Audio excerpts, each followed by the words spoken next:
Yang pertama adalah betul yang disampaikan, tidak semua orang ngerti ya ilmu agama. Punya ilmu, apalagi masalah membagikan waris dan sebagainya. Karena itulah maka jadikan rambu-rambu yang harus disepakati. Dan harus kita hadirkan bahwasanya semua dari kita adalah harus mencintai ulama dan mempercayakan kepada ulama. Sehingga kalau saya punya masalah langsung saya datang kepada ulama. Nah gitu loh. Kalau hal ini kita tanamkan di anak-anak kita, kalau ada apa-apa, tentu anak kita nggak akan mengetahui semua ilmu. Akan tapi telah kita ajarkan kepada mereka, kalau ada apa-apa kembali kepada ahli ilmu. Sehingga urusan waris bukan Anda yang membagi kalau Anda bukan ahli ilmu. Tanyakan kepada ulama yang mengerti tentang hal ini, kan begitu. Bukan urusan waris saja, urusan keluarga, problem dan sebagainya. Fas'alu ala dzikri in kuntum la ta'lamun. Kita ini sebetulnya sangat normal hidup kita itu kalau kita punya keinsyafan. Kalau kita tidak tahu akan bertanya, mohon maaf kalau Anda sakit pergi ke dokter atau ke bengkel. Kan gitu ya. Ini sudah nggak bisa, nggak usah pakai mikir panjang. Kalau saya sakit ke dokter, masa sakit, tolong Pak bengkel sepeda motor, tolong saya sakit gigi, minta dicabut giginya. Enggak, kita bodoh. Kalau kita sakit pergi ke dokter. Kalau Anda mau cari sayur pergi ke pasar. Kalau Anda pengen beli obat untuk tanaman, Anda ke toko obat-obatan tanaman. Kalau Anda ingin membenahi lemari Anda yang rusak, ke mebel. Itu sudah wajar cara hidup ini. Cuma di saat urusan agama itu kita jadi sombong kepada ulama. Kenapa kita tidak mau bertanya kepada ulama? Itu permasalahan kita. Rumah Anda, gentengnya jatuh, atapnya runtuh. Anda datang ke tukang sayur? Ya enggak. Ya tukang batu di rumah Anda. Ini kan sederhana permasalahannya. Tapi giliran urusan agama, kenapa kita jadi rusak? Cara berpikir kita menjadi nggak benar. Omongan ulama nggak kita dengar. Saya tidak mau bertanya kepada ulama. Cuma juga ada permasalahan lagi. Ada orang tidak punya ilmu tapi berbicara. Ini kan menjadi masalah. Orang bukan bengkel ngaku bengkel kan. Orang jadi bukan tukang batu ngaku tukang batu, jadi masalah gitu. Dan memang dunia dakwah ini, dunia ilmu ini banyak orang ngaku-ngaku. Ini perlu cermati juga dari sisi ini bahwasanya biarpun saya membaca ilmu buku kedokteran sampai berjilid-jilid berlemari-lemari, nggak mungkin besok hari saya membuat plang dokter Yahya, nggak bisa. Nggak mungkin. Tapi kalau urusan agama, orang itu langsung di medsos bisa fatwa, biarpun dia bodoh nggak pernah belajar hari ini. Yang jadi masalah bukan saja yang berfatwa, yang dengar, kok Anda kok gampang dengar, dia itu apa sih kapasitasnya? Belajarnya di mana? Kan harus mengerti kita. Berarti yang salah Anda. Sudah tahu Anda punya motor rusak, tak tahu ke tukang sayur. Ya Anda yang salah. Ada orang pasang plang ilmu kedokteran. Anda tahu dia tuh hidupnya itu bukan sekolah kedokteran. Tiba-tiba ngeplang jadi dokter. Anda percaya, Anda yang salah. Maka dalam hal ini kita ajarkan kepada semua. Kita diajarkan dari kecil oleh orang tua kita. Bagaimana kita mempercayakan urusan agama kepada ulama. Habis sholat hari raya Idul Fitri, apa yang dilakukan? Saya diperintahkan oleh orang tua datang ke kiai sana sebelum yang lainnya. Kita datang ke ulama, wajib sowan kepada kiai harus. Bahkan semampu kita, bukan kiai di kampung kita, ke kota tetangga, datang ke ulama. Kita tanamkan di anak kita kekaguan kepada ulama. Biarpun mereka tidak bisa duduk dengan mereka, paling tidak kalau ada masalah agama dia berani bertanya ke sana. Nah, ini permasalahan kita hari ini adalah yaitu urusan agama. Ini kan urusan ilmu ada urusan ilmu agama. Nggak mau tanya kepada ahlinya. Terus bagaimana? Kok nggak mau tanya kepada ahlinya kita? Ya, satu. Jadi biasakan kita bertanya ahlinya. Dan datang pada ulama yang bijak, punya ilmu. Kalau masalah warisan, ilmu waris. Anda dengar semuanya. Dia lebih tahu tentang bagaimana membagikan waris. Kemudian setelah itu, jadi kami kembalikan percaya pada ulama. Ulama yang punya kapasitas ya. Bukan ilmu yang ngerti ilmu. Kalau dunia fikih ya ilmu agama fikih. Dunia hukum seperti itu. Cari yang ngerti hukum.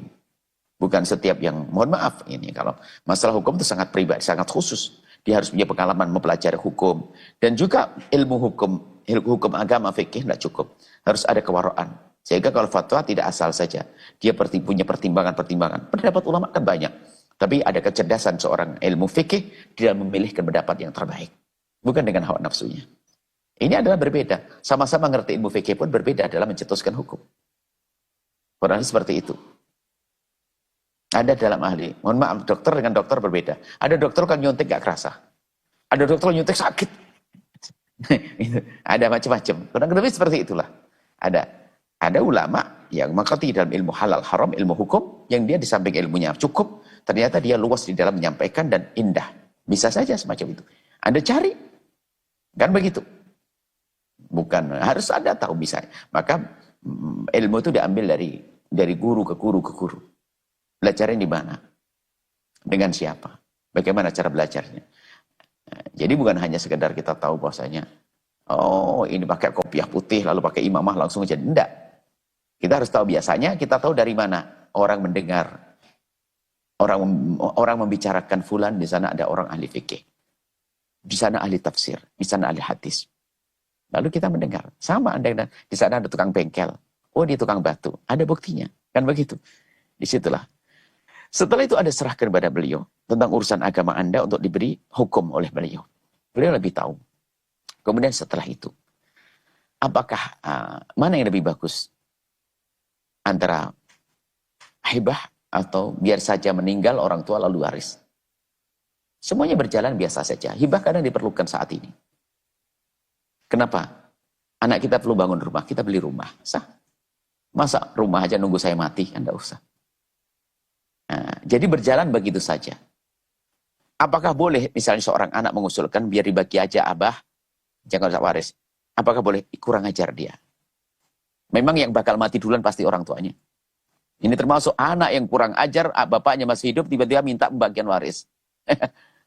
Bapaknya masih hidup ngomong, ayah warisan saya mana? Wah ini kurang ajar, bisa mati duluan nih orangnya.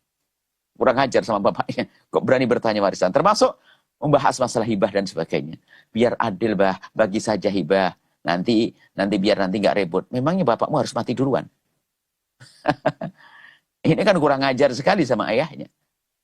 Nah, adapun hibah orang tua adalah sesuai dengan kebutuhan. Dan kami ingatkan, orang tua kalau memberikan hibah hendaknya adil. Inisiatif. Tapi ingat, orang tua, mohon maaf, saya atau siapa saja sebagai orang tua, boleh membagi harta untuk anaknya dibagi waktu hidup.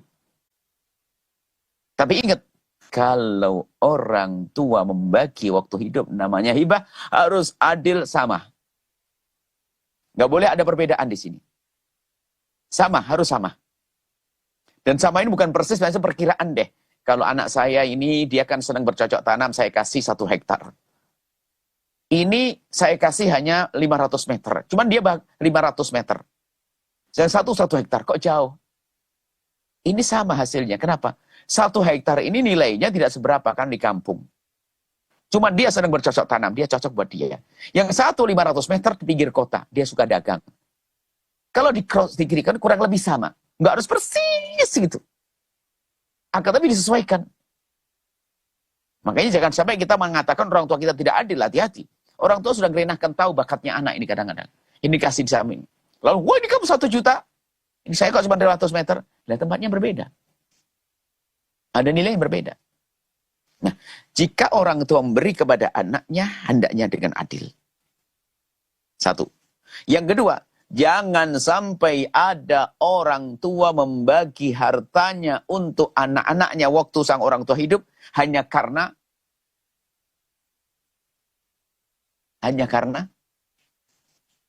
tidak puas dengan hukum waris yang 1/2. Ini kurang ajar kepada syariat. Ini kan bisa jadi membagi diam-diam nanti. Termasuk anak yang mengusulkan, biasa anak perempuan jangan-jangan itu. Takut nanti, wah kalau bapak saya meninggal, dibaginya 1/2, saya dapat sedikit dong. Ini jahat lagi dengan syariat dia. Sudah kurang ajar sama orang tua, jahat bersyariat. Maka kalau tujuan orang tua membagi waktu hidup karena ragu tentang keadilan syariat fikih faraid, maka kurang ajar dia kepada syariat. Akan tapi kalau ada orang tua ingin membagi, memberi hartanya waktu hidup sebagai tanda kasih sayang kepada anakku aku belikan rumah sana, aku buatkan usaha sana, ini pabrik saya kasih sertifikat ada, sah. Tapi ingat, jangan hubungkan dengan pembagian waris. Lalu mengatakan, kayaknya nggak adil 1/2. Jangan berkata tidak adil. Karena pembagian 1/2 dalam urusan fikih syariat, pembagian waris itu kalau kita cermati adalah jauh ke belakang, jauh ke depan, adalah sungguh luar biasa sangat adil dan adil. Gambarannya begini sederhananya saja untuk pikir ringan ya. Ada anak laki perempuan. Laki perempuan. Bapaknya meninggal dunia. Meninggalkan uang adalah 30 juta. Maka pembagian waris yang benar adalah sang anak perempuan mendapatkan 10 juta. Sang anak laki-laki mendapatkan 20 juta. 1:2 kan? Kurang lebih seperti itu. Ini gambar sederhana untuk berpikir bahasanya syariat Allah itu ada hubungannya dengan yang lain. Tidak hanya sampai di sini saja. Baik. Sang anak perempuan dapat 10 juta, sang anak laki-laki dapat 20 juta. Oke. Kemudian, meninggal dunia ini. Setelah ayah meninggal dunia dibagi semacam itu. Kemudian setelah itu mereka cuma punya hajat untuk menikah semuanya. Hajat untuk menikah. Akhirnya kebetulan, nikahnya kebetulan bareng juga. Rame-rame bareng. Dan kebiasaan di kampung itu, setiap orang itu kalau menikah, laki-laki itu memberikan mahar, kurang lebih nilainya adalah 20 juta. Akhirnya betul. Sang anak laki-laki alhamdulillah punya uang 20 juta, dan untuk dedek bengeknya, untuk 20 juta, menikah. Dan sang anak perempuan juga menikah. Sehingga sang anak laki-laki punya duit banyak 20 juta. Setelah menikah, dijadikan mahar 20 juta. Habislah dia. Sang anak perempuan ternyata menikah. Dikasih mahar 20 juta. Coba duitnya tinggal berapa? Sang anak laki-laki nggak punya uang. Sang anak perempuannya punya 30 juta. Lihat. Seolah-olah semula anak perempuan itu dapat sedikit. Ternyata pada hakikatnya, Allah mewajibkan sisi lain lagi. Apa? Yaitu tidak mencari nafkah. Ada banyak kalau kita pertimbangkan, gitu jauh ke depan. Sehingga Anda dengan saudari perempuan Anda. Saudari perempuan adalah mendapatkan warisan sedikit. Dibanding Anda yang laki-laki. Akan tapi lihat, tidak sampai di sini. Kalau hidupnya makmur semuanya selesai. Kalau ternyata Anda fakir nyungsep, semoga tidaklah. Tidak wajib bagi saudari perempuan Anda untuk ngasih nafkah Anda. Tapi kalau saudari perempuan Anda tidak punya ekonominya nyungsep, Anda wajib ngasih nafkah. Loh, laki-laki. Jadi kita punya tanggung jawab untuk ibunda kita, ayahanda kita fakir, wajib kita laki-laki. Anak perempuan enggak loh ya. Kalau bapak ibu kita fakir, kalau saudari-saudari kita fakir, sih kita nanggung lagi. Bukan kita jadi tanggungan mereka. Loh, kalau kita cermati ke sana, maka jangan sekali-kali menduga syariat itu tidak adil. Serahkan nanti Allah. Kelihatannya Anda sebagai orang perempuan mendapatkan satu bagian, anak laki-laki 2. Dengan Anda terima ini, ada rezeki nomplok di berkah, lihat keberkahan hidup setelah itu. Jadi, boleh dibagi waktu masih orang tua hidup, tapi dengan catatan 2 tadi. Jangan menduga orang tua bakal mati duluan. Itu kan kurang ajar namanya. Yang kedua adalah, jangan sampai ada ketidakpuasan dengan pembagian syariat waris nanti. Khawatir nanti gak adil dan sebagainya. Syariat Nabi Muhammad sangat adil. Itu saja. Semoga Allah mudahkan. Tadi disampaikan memang pembagian harta, pemindahan harta dari orang tua ke anak ada 3 macam. Yang pertama adalah hibah. Yang kedua adalah wasiat. Hibah itu waktu hidup. Yang kedua adalah wasiat. Yang ketiga adalah waris. Kalau wasiat itu memberikannya waktu hidup, menyampaikannya waktu hidup, diberikan setelah meninggal. Jadi menggantung separuh hidup, separuh meninggal wasiat. Misalnya, jika aku mati, maka berikan kepada adikku. Jika, ngomongnya waktu hidup. Tapi berikan setelah mati. Kalau hibah, waktu hidup dikasihkan. Kalau waris, setelah mati dikasihkan. Kurang lebih seperti itu. Semoga Allah memberikan pada kita pemahaman yang benar, keinsyafan, kepasaran kepada syariat Nabi, dan semoga rumah tangga kita, keluarga kita indah. Tidak ada yang rebutan dunia, rebutan waris. Yang adalah saling membantu, saling menolong, saling mencintai karena Allah. Nuhibbukum fillah, wallahu a'lam bissawab. Setelah Anda menyaksikan video ini, jangan lupa berselawat kepada baginda Nabi Muhammad sallallahu alaihi wa alihi wa sahbihi wasallam.